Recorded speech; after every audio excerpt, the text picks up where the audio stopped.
I just wanted to talk to you kind of as a nurse, with both of us being nurses, our experiences with drowning and drowning prevention and why it's been so important in my life in particular. And I know you're an ER nurse and I was an intensive care nurse before I was a swim instructor. And just working with families through their year, the end of life thing, when they've had a family member that had drowned, and just having to make those decisions of having that family member on life support was just so tragic and really impacted me in a great way, and was what urged me to get my children into swim lessons, and not just swim lessons, but survival swim lessons. I knew that they had to be safer around the water and not just knowing how to splash and have fun and kick. That's all great, but it doesn't save lives at the end of the day.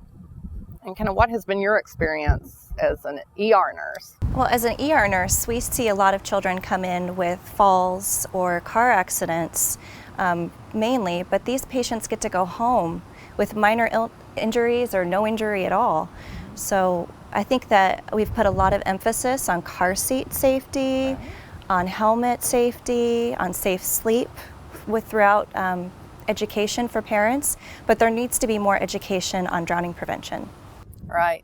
And that was the struggle I found when I was trying to get my children. When I really first became interested in swimming, it was when my kids were 3, 2, and 6 months old. And just realizing that they were at risk in an aquatic environment really scared me as a mom. And I started looking for lessons, and I just found that not that many people were teaching survival swim skills, true swim skills.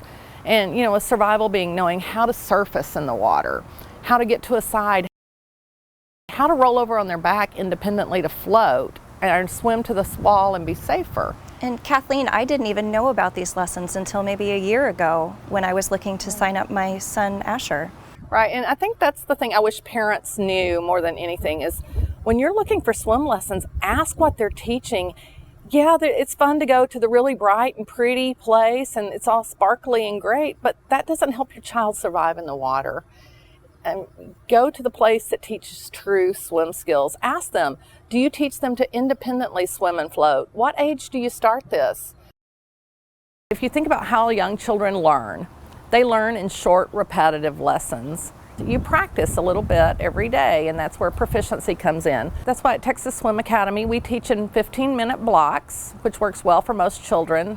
That is a private lesson setting rather than a group, so that we can teach to the individual child and what they need, whether they're more fearful, whether it's the child that's just really precocious and needs a lot of direction. And having that one-on-one just really helps them to be so much more successful in the water. But it's just imperative to teach survival swim skills. Just knowing how to kick and splash and have fun in the water is not enough.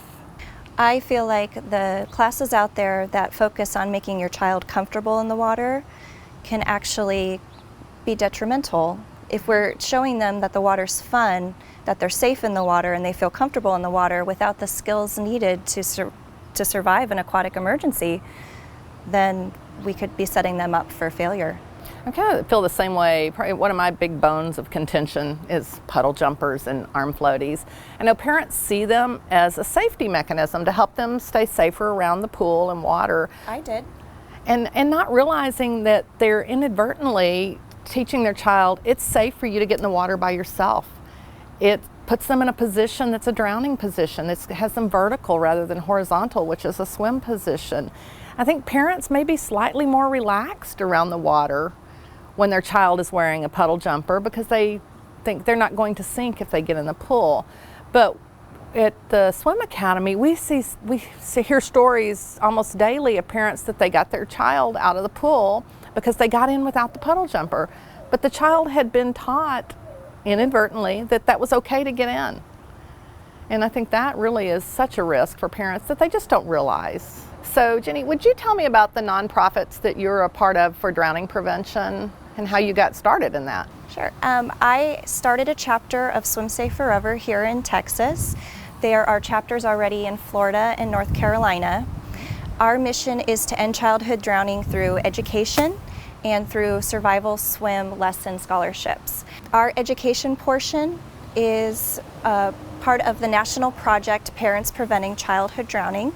We have joined nationally with other organizations and ambassadors throughout the United States and even some international countries as well now to spread awareness to drowning and education on how to prevent it from happening to you and your children.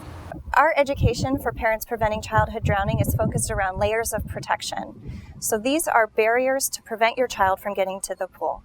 Constant supervision is key. But sometimes that fails. Toddlers are fast and they are mischievous and they can wander away. So if that breaks down, a secure door with a door alarm or a pool fence surrounding your pool, these are things that'll keep your children from reaching the pool. But also survival swim lessons, because if they do enter the pool, we want them to be able to rescue themselves. And what compelled you to get started in this? Drowning impacted me and my family. 3 summers ago, we lost my son Jackson, and I spent a lot of time thinking about everything that I had done wrong. Last summer, I changed my tune of thinking into what can we do better and how can we prevent this from happening to other people, because it happens far too frequently than it should. Right, and that's, you mentioned what you did wrong, and I think that's what parents don't realize often. Drowning, it isn't negligence on the parents' part. Your incident was just a tragic accident. This is why having survival skills are so important. This is happening to very good parents. We know so many parents that have lost their child to drowning, and it wasn't that they did anything wrong. It's just different. I didn't know. It was what you didn't know. I didn't know, and I didn't even know about survival swim lessons until last summer, and I am completely blown away with them. But these lessons would have saved my son, and I wish I would have known about them sooner. So I want to make sure that every parent knows about them. How can people get involved with the PPCD, or how can they reach out to you? If you are passionate about drowning prevention and you want to help spread this education in your community, please reach out to us at ppcdunited@gmail.com, and we can help you get the resources you need to help educate your community.